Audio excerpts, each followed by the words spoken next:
A paz do Senhor Jesus, meu irmão, minha irmã, sejam todos muito bem-vindos a mais um estudo da nossa lição bíblica.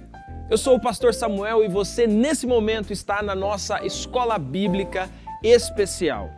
Nós estamos caminhando agora, chegando no finalzinho dessa série de lições. Tiramos vários exemplos da vida nesse tema, o sentido da vida. Buscamos aqui no livro do Eclesiastes. Hoje nós vamos estudar a lição de número 11, que vai falar um pouco sobre a confiança de Deus, em Deus. Olha, antes da gente tocar aqui adiante o nosso estudo de hoje, eu queria lembrar você o seguinte. Primeira coisa, você já está assim, quase careca assim, de saber. Compartilhar esse link com outras pessoas para que um outro tanto de pessoas possam ter acesso a esse conteúdo, a esse material. Se você acha que esse material tem sido abençoador da sua vida, você pode abençoar outras tantas vidas compartilhando esse link. E não só isso, você também pode vir aqui embaixo e clicar ali no joinha dizendo, olha, esse conteúdo é joia, esse conteúdo é bom. E isso faz com que todo esse nosso material esteja mais disponibilizado aqui em nosso canal no YouTube. Se você ainda não se inscreveu no canal Promessista, você pode vir aqui embaixo, inscrever-se, aciona ali o sininho, né? Aquele símbolozinho de um sininho, e toda vez que entrar uma programação nova no ar, você vai ser notificado. E olha, eu vou dizer para você aqui, de primeira mão, tem muita coisa boa sendo produzida e tem muita coisa boa que vai entrar no ar e você não pode perder nenhuma dessas programações. Por isso, acione o sininho aí, fique atento às mídias, né, às redes sociais do Promessistas para que você possa estar sempre em dia com a nossa programação. Bom, é isso. Vamos estudar a nossa lição de número 11 hoje, a confiança em Deus. Eu queria que você pegasse aí a sua Bíblia, pegasse a sua lição bíblica e que você viesse nesse momento estudar juntamente conosco essa lição para a glória de Deus.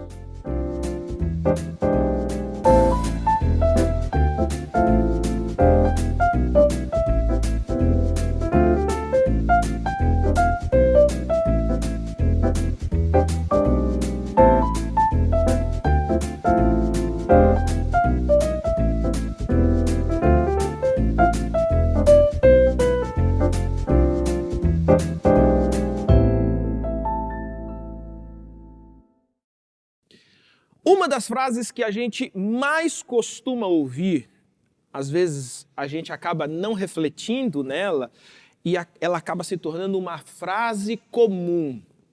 Deus está no controle.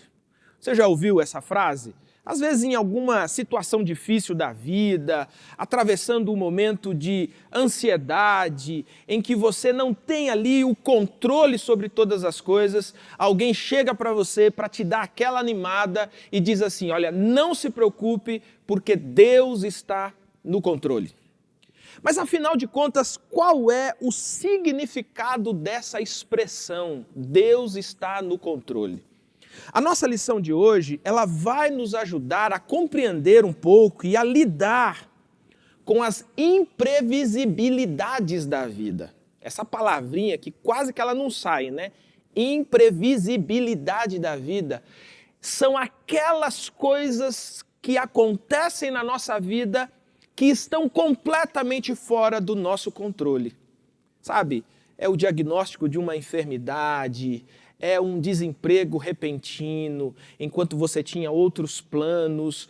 Então, essas notícias, essas situações em que nós somos colocados e nós não temos controle, não tem o que nós possamos fazer para mudar humanamente essa realidade à nossa volta. Então, hoje, o que nós queremos é mostrar que diante dessa imprevisibilidade, nós precisamos colocar toda a nossa confiança em Deus. Você confia em Deus? Colocar a confiança em Deus é mais do que uma afirmação intelectual. Colocar a confiança em Deus é mais do que apenas uma definição que a gente faz na nossa mente ou alguma coisa que a gente diz para as pessoas, não, tranquilo, eu confio em Deus. Não, não é só isso. Tem um detalhe muito importante sobre a confiança em Deus, eu quero compartilhar isso com você. Sabe quando a gente, por exemplo, a gente decide fazer alguns exercícios para a gente mudar um pouco a nossa saúde ou mudar um pouco a nossa estrutura física? Aí o que a gente faz? A gente vai, a gente compra suplementos, a gente compra vitaminas, a gente vai lá, a gente compra as revistas que falam sobre como melhorar a nossa alimentação, como melhorar a nossa nutrição. Mas só tem um detalhe. Nós podemos ter todas essas informações, mas a única forma de fato mudar o corpo, por exemplo, a nossa estrutura física, é se a gente entrar em ação. Então você tem que de fato fazer lá e preparar a comida mais saudável, mas você precisa de fato ir para fazer a matrícula numa academia, ir para lá, fazer os exercícios e fazer isso com segurança, com regularidade. Bom, você deve estar se perguntando, né, onde eu quero chegar com isso. Eu penso que como é que nós demonstramos a nossa confiança em Deus? Não é na afirmação intelectual. A nossa confiança em Deus, ela é demonstrada exatamente como, para aquele que está na academia, os exercícios mudam, os exercícios são colocados em práticas. Na vida do cristão, as dificuldades, os dilemas, os problemas, essas coisas imprevisíveis, são os exercícios que Deus coloca diante de nós, para que aí sim nós possamos, melhor dizendo, na prática, saber se confiamos ou não confiamos em Deus. Isso é um detalhe importante. As nossas dificuldades não é para Deus saber se nós confiamos ou não nele. É para que nós saibamos se confiamos ou não confiamos. Para que nós saibamos se a nossa confiança não é apenas intelectual. Por isso, a nossa lição de hoje, ela retrata o capítulo de número 11 do livro do Eclesiastes. O capítulo 11 do livro do Eclesiastes começa dizendo assim: lança o teu pão sobre as águas, porque depois de muitos dias o acharás. Né? Bom, como é comum no Eclesiastes, né, as frases, os versículos, nem todos eles dão assim uma informação direta sobre o assunto que vai ser tratado. Então, para nos ajudar hoje na nossa lição e a entender um pouco o capítulo 11 e esses versículos que aparecem aqui no Eclesiastes, o nosso convidado é o pastor Alan. Pastor Alan, mais uma vez, seja muito bem-vindo. Pastor Alan, que é meu amigo, e nós também trabalhamos juntos, né? Porque o pastor Alan é pastor da IAP em Vila Medeiros e eu sou só ajudante, né? Mas estamos lá trabalhando juntos também. Pastor Alan, é um prazer ter você aqui, uma alegria ter você aqui de volta, que tenhamos um estudo abençoador hoje. Paz do Senhor, pastor Samuel, quero Amém. Cumprimentar todos os irmãos e irmãs. Uma alegria estar aqui novamente para compartilhar da palavra. Que série, né? Que lição, é muita sabedoria de Deus para a gente saber viver. E que Deus nos ajude hoje nessa reflexão, possamos crescer mais um pouco em sabedoria. Amém, amém. Vamos lá então, meus irmãos, lição bíblica. Como você já sabe, o nosso cronograma aqui, a gente faz a pergunta, o enunciado aqui da pergunta, o nosso convidado vai destrinchar a pergunta e você pode aí mandar aí no chat, você pode conversar, dialogar aí no chat. De vez em quando a gente até dá umas respostas lá no chat, viu? E no final dessa lição bíblica, eu também quero divulgar para você um e-mail para que você possa mandar suas dúvidas, possa mandar algumas dicas para a gente, né? As suas sugestões para a gente. Então fique ligado aí.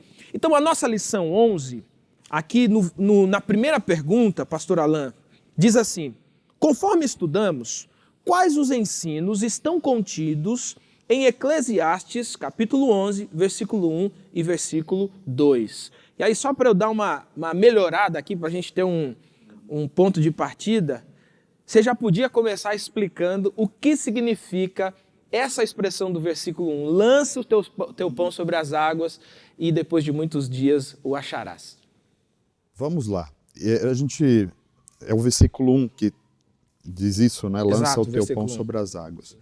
Eu queria, antes até de explicar esse texto, fazer até uma citação do que está aqui na introdução dessa lição, porque ela vai falar sobre confiar em Deus, mas também o contrário disso vai ser combatido, né? Até a introdução explica para a gente que a vida é imprevisível, né? Ou seja, foge do nosso controle e que por isso, muitas vezes nós nos vemos em uma situação em que a gente não sabe como lidar, não sabe como resolver em alguns momentos, né, da nossa vida, e isso traz preocupação excessiva, ansiedade, né?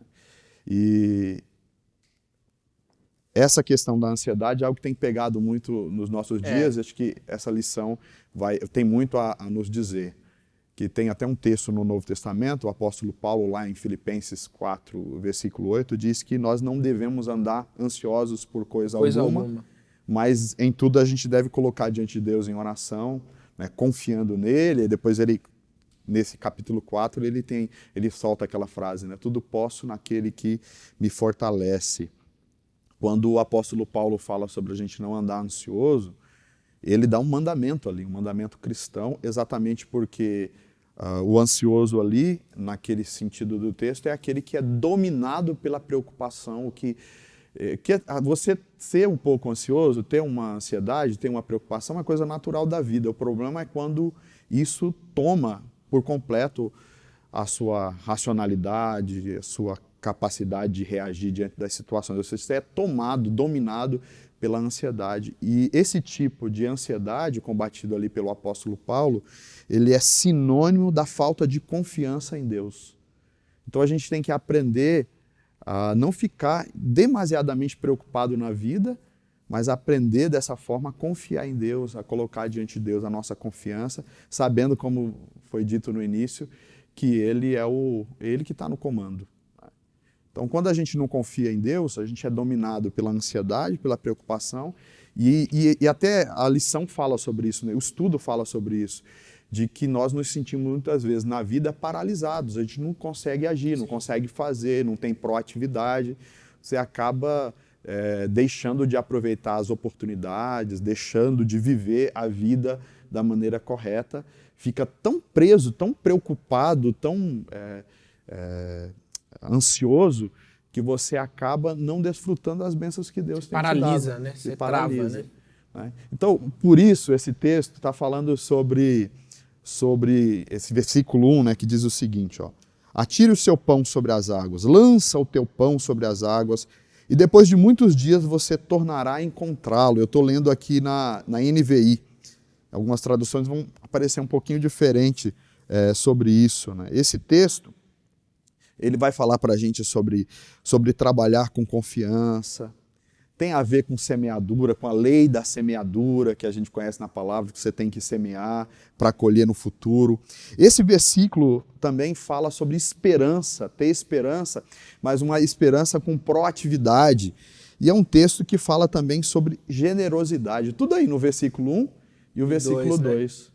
Né? Agora, o que significa essa expressão? Lança o teu pão sobre as águas. Lá em 1 de Reis, né, 1 Reis, capítulo 4, versículo 32, fala que Salomão ele era um colecionador, ele juntou provérbios e máximas de sabedoria.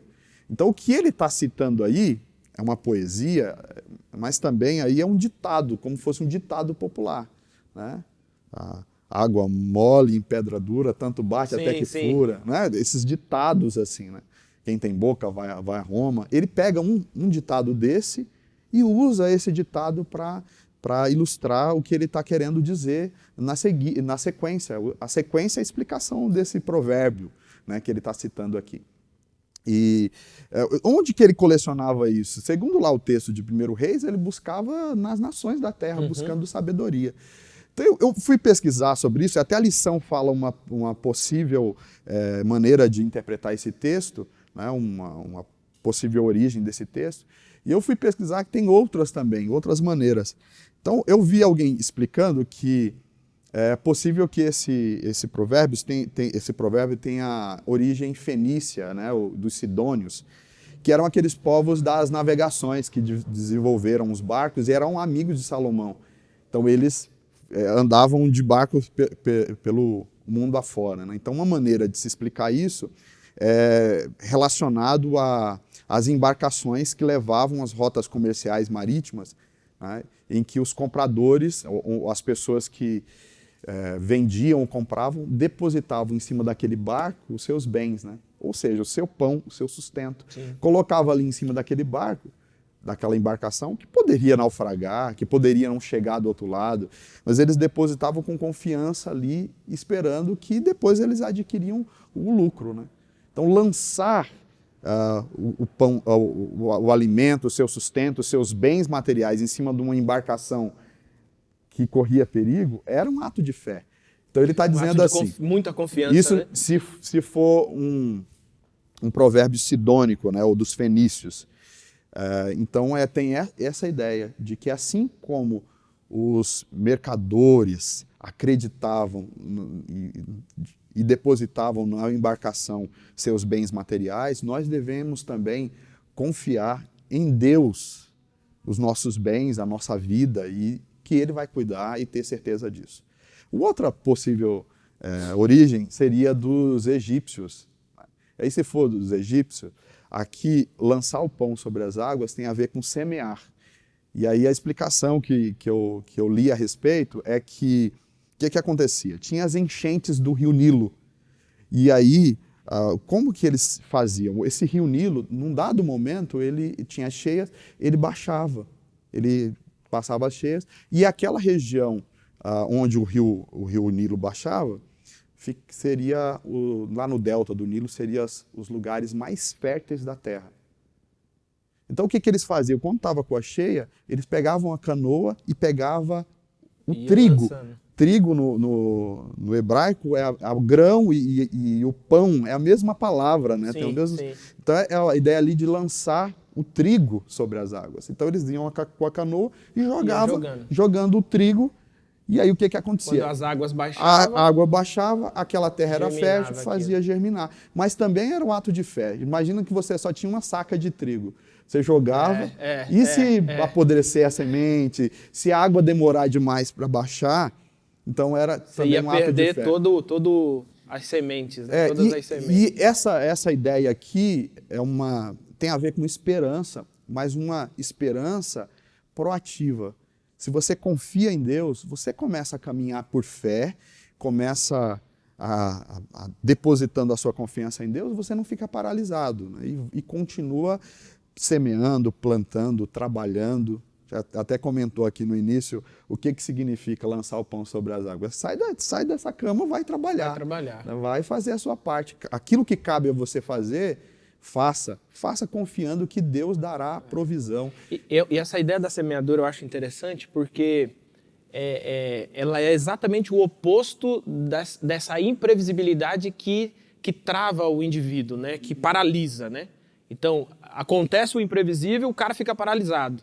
Quando você lê esses dois versículos, é assim, acontece o imprevisível, mas você continua em ação, porque a sua confiança não está no imprevisível, a sua confiança está em Deus. A esperança bíblica, né, eu usaria aqui as palavras do filósofo Mário Sérgio Cortella, que diz que tem a esperança pode vir de dois verbos, né? Ou é do verbo esperar ou do verbo esperançar. O verbo esperar é a ideia de você sentar e ficar aguardando que as coisas aconteçam. Agora, o verbo esperançar emite a ideia de ação, de você fazer. É você caminhar por fé.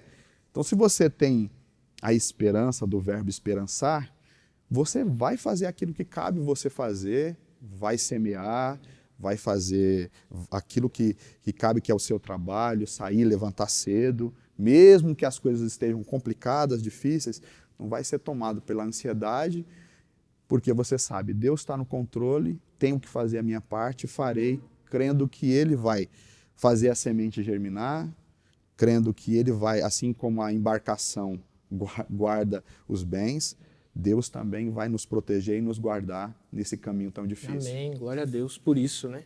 E aí, meu irmão, conseguiu compreender claramente o significado de lançar o pão, né? Lançar o trigo, né? Que é isso, né? Não deixe que o imprevisível paralise você, não deixe você continuar caminhando, porque a nossa confiança precisa ser depositada no Olha, eterno esse Deus. texto, o versículo 2, ele está falando de semeadura, né?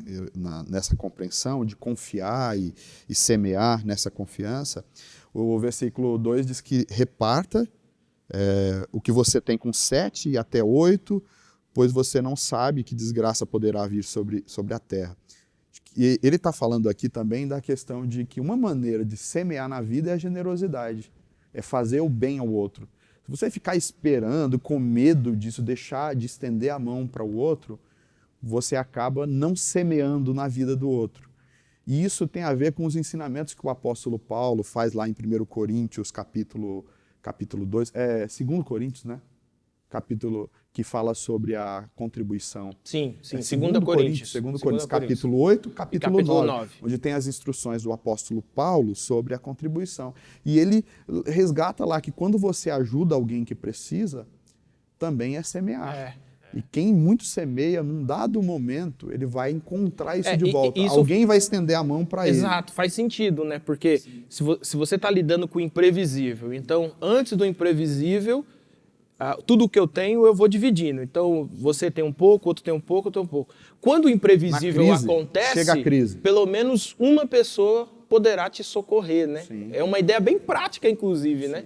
E é interessante porque os economistas, por exemplo, os investidores usam essa ideia aqui de Salomão para dizer que você não pode investir todo o seu dinheiro numa carteira só, né? Ele também é colocado... É muito interessante, eles vão pegar mesmo esse versículo 2 aqui e vão mentalizar isso para o mercado financeiro para dizer assim, olha, você não invista todo o seu dinheiro na ação tal, né, ou na empresa tal. Você pega um pouquinho nessa, um pouquinho naquela, um pouquinho naquela. Reparte porque quando uma cai, outro. a outra levanta e tal. Agora, quando você coloca num lugar só e a imprevisibilidade acontece, você fica sem absolutamente nada, né? Falando sobre generosidade, na crise, a tendência é você segurar a mão. Sim. Na crise, deixa de contribuir com a igreja, deixa de ajudar alguém que precisa. E segundo essa palavra, você pode, confiando em Deus, semear. Semear na sua contribuição, na igreja, mas também ajudando o outro. É uma maneira também, a generosidade é uma forma de lançar a semente, crendo que mesmo que seja pouco, Deus vai multiplicar. Olha só, meu irmão, minha irmã, o pastor Alan falou desse ponto da semeadura, da generosidade. Nós estamos atravessando um momento difícil em que um dos grandes diferenciais desse nosso tempo é justamente a generosidade. E olha, eu vou te dizer uma coisa, eu vou te dar um exemplo, na verdade eu vou te dar uma dica para você observar. Todas as vezes que você for ao supermercado, fazer suas compras, comprar os alimentos para sua casa, observe. Vai sempre ter alguém que o dinheiro não deu para comprar tudo o que precisava. E nessa hora, você pode usar de generosidade, sabe? Sabe aquela coisa, você está no caixa, na fila, aquela fila está gigante, está todo mundo nervoso, porque faltou R$15 para a pessoa lá e ela tem que escolher o que ela vai tirar, né? E nós podemos ser generosos e chegar lá e dizer assim, olha, não, pode passar aqui, ó, pode deixar que eu vou pagar aqui. Por quê? Em tempos como esse, pastor Alan, assim, exatamente como você disse, o grande diferencial é a generosidade, essa capacidade que a gente tem de não olhar para o próprio umbigo, né? De não olhar para a própria necessidade. Né? Se eu der, vai me faltar. Exatamente. O certo é você, na fé, ajudar. Uma vez minha mulher, agora, nesse último mês, a minha esposa ligou para mim assim, olha, eu fui no mercado agora, eu tinha um dinheiro lá no cartão, né? Fui no mercado e o dinheiro não deu. Falei, mas não pode, como que esse dinheiro não deu? Não deu dinheiro. Não, quando você chegar aqui eu explico. Aí quando eu cheguei em casa ela me explicou, que estava no mercado, comprou, chegou no caixa, tinha uma senhorinha na frente, né, uma mulher na frente, e a mulher estava comprando algumas coisas e a mulher passou o cartão, né, algum cartão desses de benefício e não tinha saldo, né? Passou, não tinha saldo, ela, meu Deus, e agora o que eu faço? Aí a Verônica estava com as compras dela, né? ela disse que ficou tão desesperada porque as compras tinham muita coisa assim que são coisas para criança, né? Depois que você vira pai, né, que vira mãe, a gente é mais observador nisso, né? E ela foi lá e passou o cartão e acabou ficando sem o dinheiro nosso, acabou não dando, né? Tivemos que repor depois. Mas é interessante porque assim, ó, eu fico pensando que às vezes Deus faz essas coisas justamente para testar para nós mesmos a nossa generosidade, a nossa capacidade de socorro, né? Porque todos nós passamos dificuldades na vida e melhor é ajudar o outro na dificuldade do que necessitar na dificuldade, né? Então, quando Deus dá a oportunidade de você ser generoso e abençoar alguém, considere isso um grande privilégio que Deus está dando a você. Mais uma vez, a Bíblia chama isso de semeadura. E isso é muito importante, é interessante, assim.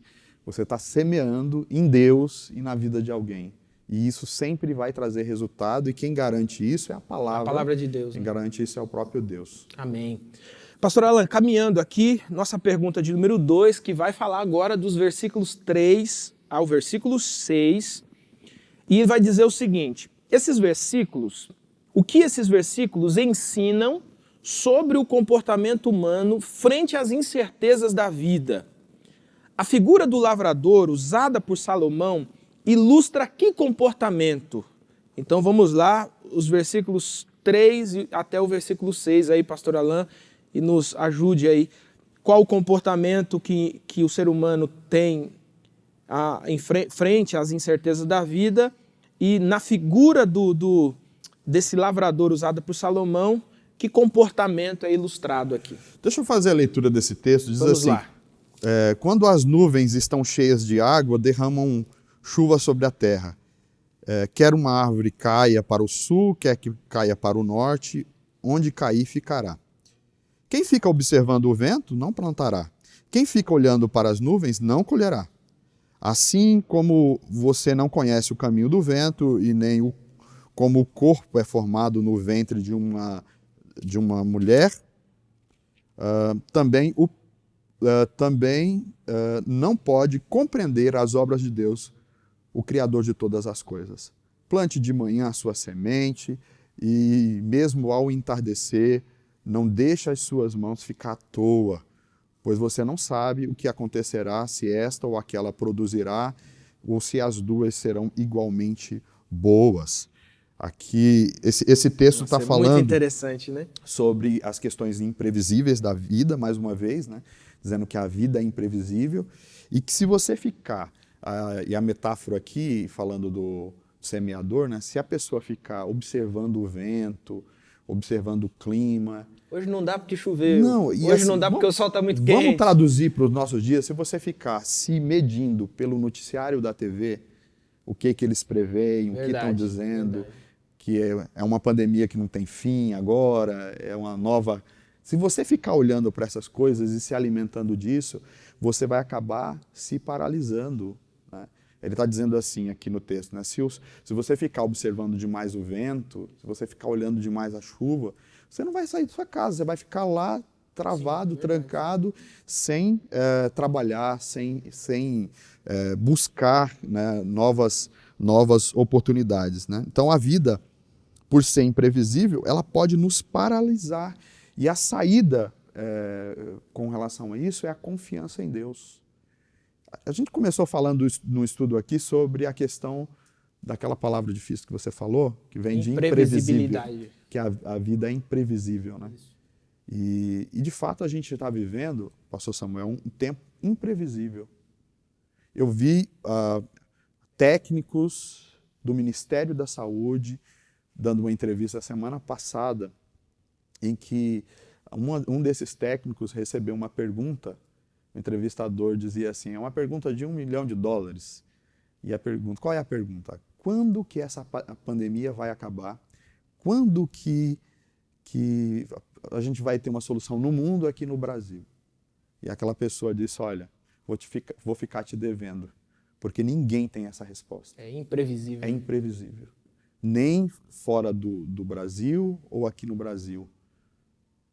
Os mais importantes cientistas e técnicos, estudiosos da questão da saúde, de epidemias, nenhum deles tem esta resposta. Nós estamos em uma situação... De imprevisibilidade, né? Sim, e aí, como que a gente vai reagir diante disso?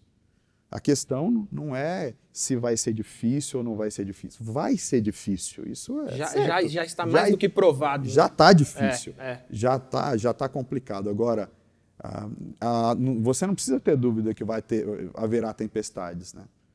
A questão é como você vai reagir diante dessas tempestades, e isso, segundo Jesus, o que vai fazer a diferença é o que está baseado a sua confiança, a sua fé. Se tiver sobre a rocha, você vai... Pode vir um vento que for, que continua firme. Se for sobre a areia, já é mais complicado, né? Essa casa vai cair. Então, a questão de confiar em Deus, que Ele está controlando a nossa história, que Ele é presente na tribulação, que nós não estamos sozinhos, que por mais que nós passemos pelo vale da sombra da morte, não temeremos mal algum, porque Ele está conosco. E porque Ele está conosco, nós podemos continuar caminhando, continuar trabalhando, continuar estudando, continuar buscando, independente do imprevisível da vida. Isso não pode nos paralisar e a gente deve continuar nessa confiança de que Deus está conosco. A forma que aparece aqui no versículo 5, que fala que as obras de Deus são misteriosas. Misteriosas. Então, por mais que a gente não entenda o que Deus está realizando, a gente deve continuar confiando. Aqui na minha Bíblia diz que é incompreensível. São incompreensíveis. E ele usa duas ilustrações aqui. Ele fala que ninguém entende como que o vento acontece, né? É isso? Que é o vento. Caminho que ele faz. Ninguém né? sabe o caminho do vento. E Jesus falou sobre isso também lá em João, né? Sim. Que o vento ninguém sabe de onde vem nem para onde Sopra vai. pra onde quer. Sopra. Você não sabe. E ele diz que outro mistério também é como uma criança é gerada dentro da barriga de uma mãe. Hoje a gente já é um mistério para hoje, né? Que tem ultrassom, que tem... Sim. Imagina naquele contexto, texto. naquela época. Ninguém consegue entender como faz isso. Da mesma forma, ninguém pode compreender as obras de Deus, os propósitos de Deus. Mas uma coisa a gente sabe, Ele é soberano, Ele é Deus, Ele sabe o que é melhor para nós, Ele sabe o que é melhor para nós. Então a melhor coisa que a gente pode fazer é confiar e, segundo a palavra dEle, ir lançando a rede, segundo a palavra dEle, caminhando, aguardando que o rio vai se abrir, né? Como o mar se abre. Os sacerdotes lá iam, pela ordem de Josué, deviam carregar a arca e caminhar na direção do rio. Espera abrir? Não. Vai pisando que ele vai abrir. É muita fé, né? Muita confiança, né? É isso que ele está pedindo para nós. A gente tem que continuar caminhando pela fé de que ele está no controle. Eu não entendo a maneira dele agir, mas eu sei que ele está agindo e eu vou caminhar nessa certeza. Legal. Eu tava me lembrando aqui que, acho que ontem à noite eu estava voltando para casa, ouvindo o rádio, né, no carro, e aí um dos jornalistas lá falando, ele disse assim, falou assim, nós já estamos passando de um ano com essa pandemia e tal, não sei o que, né? Como fica assim? Que a gente faz e tal? Aí o jornalista falou assim, vida que segue. Vida que segue, porque é um ano e tanto. Você está fazendo comentário político, ele está fazendo, a vida está seguindo, de alguma forma a vida está seguindo. Mas para o cristão, isso deveria ter uma força muito maior, porque não é só o seguir por seguir, nós seguimos porque nós estamos garrados naquele que tem o controle de tudo de fato, né? Pastor Alan, pergunta 3.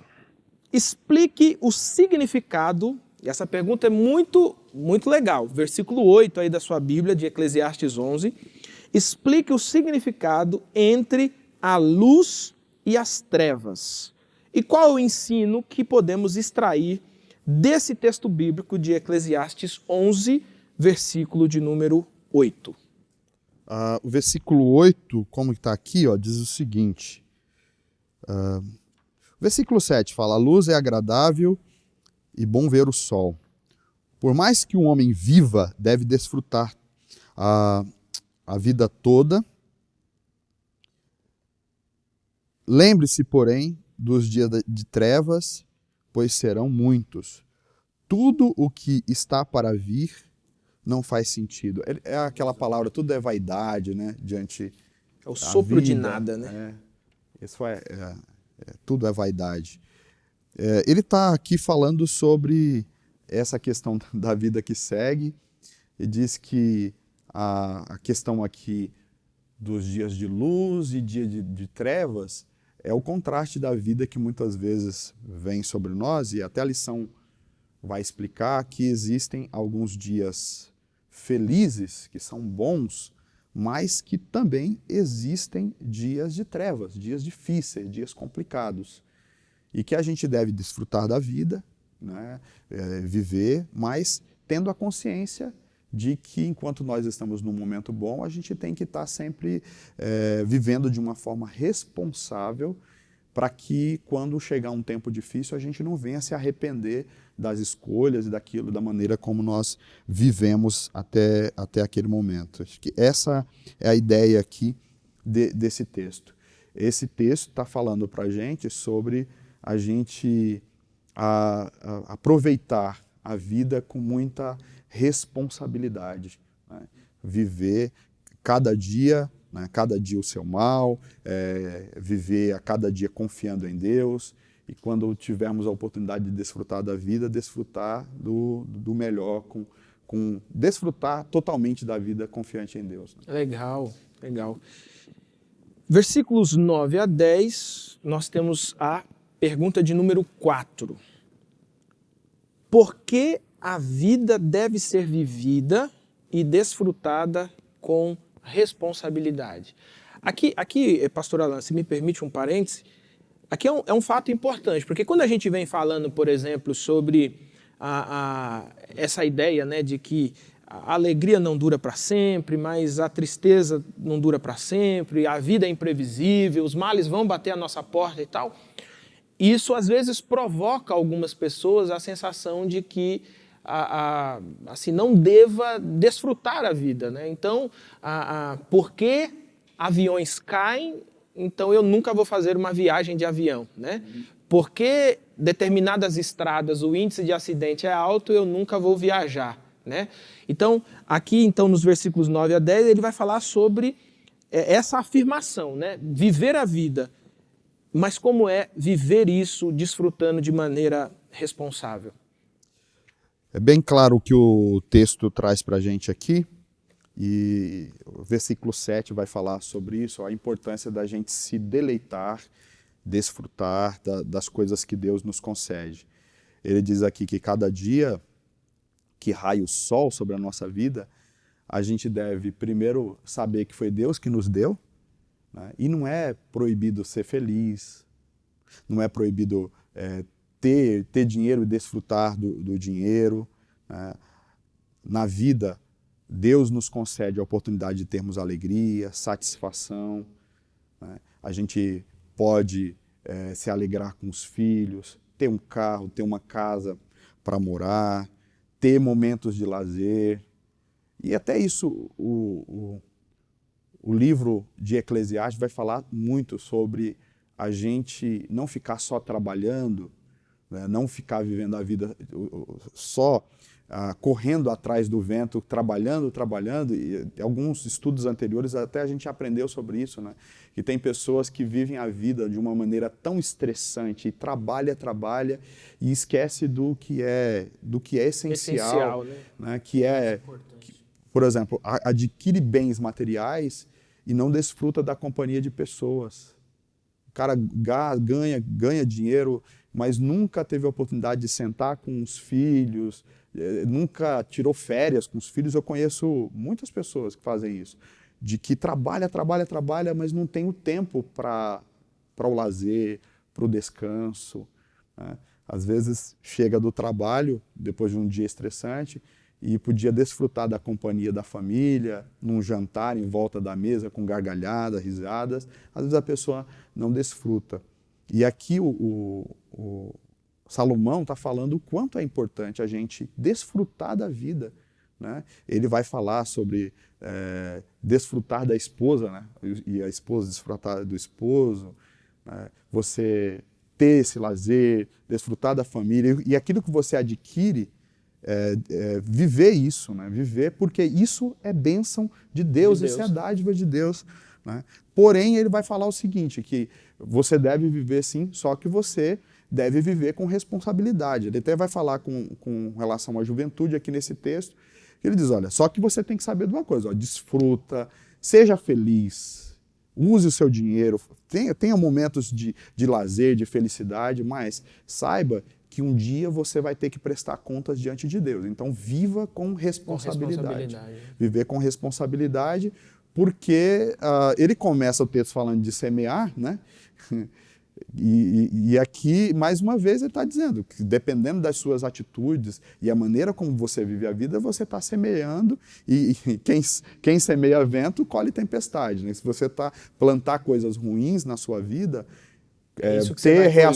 ter ações inconsequentes, um dia você vai padecer, você vai ter que pagar o preço. Quem planta abacate não colhe manga, né? Vai colher e colhe, e sempre colhe muito mais do que se plantou. Uma proporção muito, muito maior, né? Então, essa é a ideia. Que ele está falando nesse texto sobre a questão de que, pelo fato de você viver imprevisível na vida, tem pessoas que vão para um extremo de se paralisar e não fazer nada, esperar que as coisas aconteçam e não fazem nada.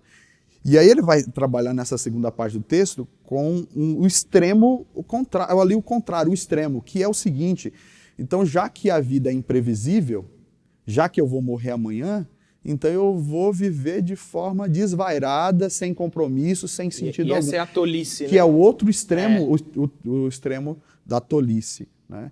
Então, é o caso da pessoa que, por causa do imprevisível, ele não vive, e o outro que, por causa do imprevisível, se mata. Se deixa levar totalmente. Então ele está nos chamando à sabedoria para viver, que é o que essa série toda está trazendo, que você precisa então viver confiando em Deus, você vai semear, você não vai se paralisar e ao mesmo tempo desfrutar de tudo que Deus te dá, que tudo aquilo que Deus concede na sua vida é bênção de Deus. Não sinta culpado por você ter uma grana que você adquiriu, não sinta culpado por você estar sorrindo. Dizem que no Brasil diz que é proibido fazer sucesso, né? E que as pessoas que fazem sucesso ficam se justificando, porque me desculpa. É vergonha ser rico, né? Sim. E esse texto está dizendo que não. É muito interessante. A pessoa fala assim, você é rico? Não, eu sou rico, mas eu sou simples. Né? Sou simples. Já está dando uma justificativa. Né? Como se fosse uma coisa feia. Bom, e Salomão vai trabalhar muito isso em Eclesiastes. Se o que você adquire é fruto do seu trabalho, é bênção de Deus. Não se envergonhe. Não se envergonhe. Viva, faça, desfrute disso. Desfrute sem culpa. Viaje sem culpa. Desfrute, claro, com a generosidade que o texto no início... Já falou anteriormente, sim, né? Mas se você é generoso e você ainda tem recursos e pode, assim, desfrute. Só que desfrute com muita responsabilidade, porque a vida nossa não se reduz a só os dias de sol. Mas também há dias em que a gente precisará dos outros nos quais a gente investiu. Além dos dias difíceis, ainda... Eclesiastes 3 diz que Deus nos ensina sobre a eternidade. Então nós vamos ter que um dia comparecer diante de Deus na eternidade e a vida não se reduz a só esse tempo aqui. E aí o DVD celestial vai mostrar tudo o que você fez de maneira irresponsável, né? Ele diz aqui no versículo 9, né? Deus trará tudo a juízo, né? Sim. Faça o que desejar os seus olhos, faça o que desejar seu coração, mas lembre-se, Deus trará tudo a juízo. Esse é um ensino geral, ele está falando para todas as pessoas, e aí ele faz um recorte aqui. Mas, porém, vocês, jovens, aí ele vai falar uma palavra diretamente para o jovem, diz a vida, especialmente na juventude, ela deve ser bem aproveitada e vivida com responsabilidade. Na página 94 da lição vai falar sobre isso, e vai dizer que essa fase da vida é muito marcada por vitalidade e euforia. Então, e de fato, adolescência e juventude como que maximiza demais, né? Tudo é grande, tudo é poderoso nessa época, né? Porque há muita vitalidade, há muita euforia em tudo. E a Bíblia não está dizendo que é errado. Você pode viver a sua juventude com o máximo entusiasmo. Porém, você precisa saber que nessa fase você está diante também dos maiores riscos e chances de grandes prejuízos.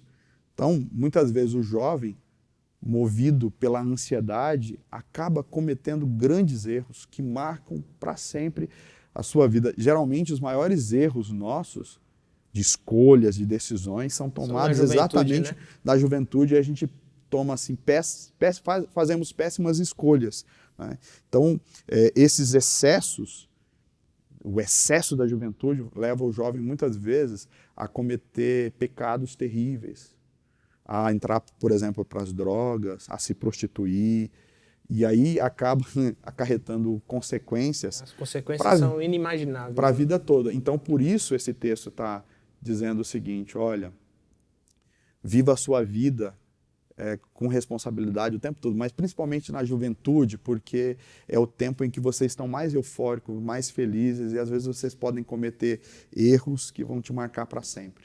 Amém. Meu irmão, minha irmã, estamos chegando agora para a última questão da nossa lição, vamos para o finalmente, mas me diga uma coisa, está abençoando aí sua vida, você está feliz, você está aprendendo com a gente hoje nesse estudo da lição? Então, se você está gostando aí, ó, joinha aqui embaixo, aqui, ó, joinha, para dizer, ó, o joinha aqui no YouTube é tipo um glória a Deus no culto, sim, sabe? Né? Você dá um joinha, é um glória a Deus. Mas pode dar um glória a Deus. Mas você pode também comentar aqui também, porque a gente está lendo aqui, a gente quer ler também os seus comentários. Então, não esquece do joinha. Pastor Alan, para a gente encerrar, eu queria juntar aqui esses dois exemplos para a vida, na aplicação aqui da lição, que vai falar sobre, diante da imprevisibilidade da vida, seja confiante, e diante das oportunidades da vida, seja responsável. E eu pergunto então, como podemos ser confiantes diante das imprevisibilidades e como ser responsável diante das oportunidades da vida? Você ser confiante diante do imprevisível da vida é você não se deixar ser tomado pela ansiedade, como nós explicamos no início, nas palavras do apóstolo Paulo e nas palavras de Jesus no Sermão da Montanha, lá em Mateus capítulo 6, a ansiedade é um pecado, porque é sinônimo da falta de confiança em Deus. É você olhar muito mais para o problema do que olhar para aquele que é a solução, né? Então, por maior que seja o nosso problema, nós temos um Deus infinitamente maior que cuida de nós. Então, lá no texto nas palavras de Jesus, no Sermão da Montanha, ele diz, buscar em primeiro lugar o reino de Deus e a sua justiça, e estas coisas vos serão acrescentadas. Então, confiar em Deus, sabendo que Ele não nos abandona, que Ele sempre está nos guardando. O texto lá do Salmo 37, sugerido pela lição, diz lá, entrega teu caminho ao Senhor, confia nele e o mais ele fará. Descansa no Senhor, espera no Senhor. Então, se você serve um Deus e você crê que de fato ele é real, ele é verdadeiro, que ele cuida, que ele é o Emanuel, o Deus conosco, o Deus presente na tribulação, então viva isso na prática, confiando, descansando nele em todo o tempo, né? E aí essa palavra vai dizer para a gente, inclusive o versículo 34, que lá me refiro a Mateus 6, né? Buscar em primeiro lugar o reino de Deus e a sua justiça, o versículo 34 diz que a gente precisa deixar cada dia o seu mal, né? Cada dia, porque a ansiedade tem muito a ver com você ficar... A falta de controle do futuro, né? Sim, você tentar antecipar... Excesso de futuro. Algo que você não pode resolver. Então viva agora, desfrute agora, se alegre, né? Já é até um ditado popular, né, que o presente, o tempo presente tem esse nome porque é um presente. Porque é um presente. E de fato deve ser desfrutado, desfrutado por todos nós em todo o tempo. Isso é confiança, né? E agora a questão da responsabilidade, eu penso que tem a ver muito com a lei da semeadura, né? Você saber que a vida não se resume só a essa existência, Um dia você vai ter que prestar conta diante de Deus e que por isso você precisa desfrutar da vida com muita responsabilidade. A vida é cheia de oportunidades, como diz a lição, né? Na juventude, em toda parte, em todo momento da vida. Sim. E que a gente deve, então, viver assim. E como que é viver a vida com responsabilidade? O texto vai dizer isso para a gente, que é você viver para a glória de Deus. E tudo que a gente vive aqui nessa vida, segundo o próprio texto, é vaidade, no sentido de que é ilusão. A juventude é uma ilusão, a beleza é uma ilusão. Sim. Né? Até os bens materiais, tudo é ilusão. E que o que é de fato é eterno, que não é efêmero, mas que é para sempre, são os relacionamentos humanos, são os relacionamentos com Deus, é a vida eterna. E é aí que a gente deve concentrar toda a nossa energia e força. A gente tem tesouro aqui na terra, tudo bem, mas mais importante do que os tesouros na terra são os tesouros no céu. Que é ajuntado nos céus. Ajuntados no céu. E aí viva de tal modo que você esteja juntando tesouros lá. Uma maneira de fazer isso, que o texto sugere, é confiando em Deus, né? E lançando o teu pão sobre as águas, lançando lá a semente, crendo que no tempo certo Deus vai fazer germinar, confiando, assim como os vendedores, né, os comerciantes confiavam no navio para levar seus bens, que a gente possa confiar a nossa Deus, vida, né? E a nossa história em Deus. Né? Amém. Amém. Meu irmão, minha irmã, estamos chegando ao fim.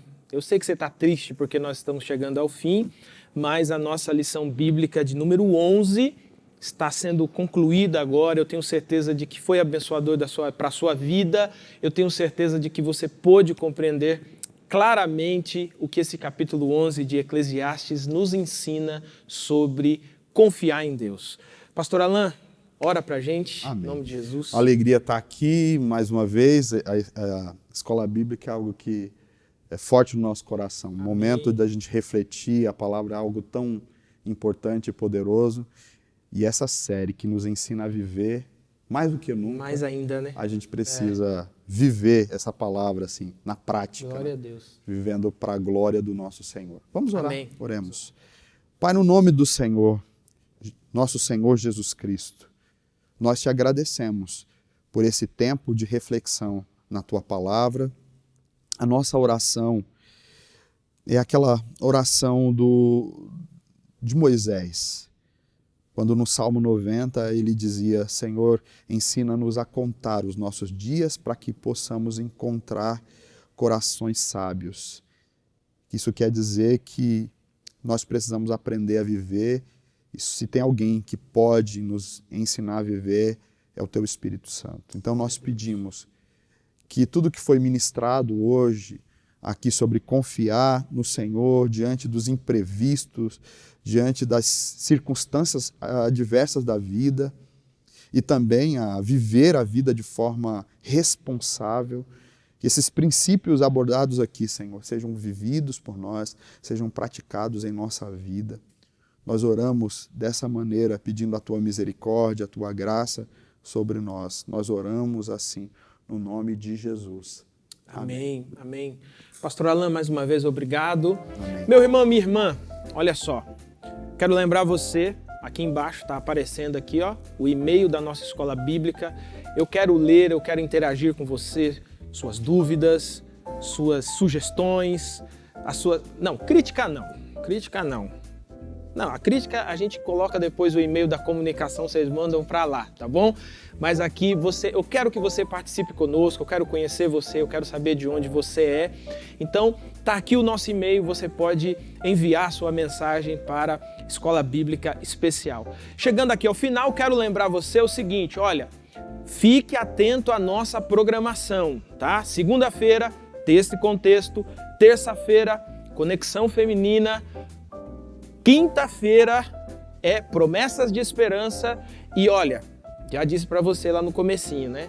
Tem muitas novidades chegando aí. Eu já recebi uma folhinha com várias novidades. Não posso contar ainda, mas eu tenho certeza que se você inscrever aqui no canal, curtir todas as redes sociais, você vai ficar por dentro de todas essas novidades. Meu irmão, que Jesus abençoe sua vida. Minha irmã, que Jesus te abençoe.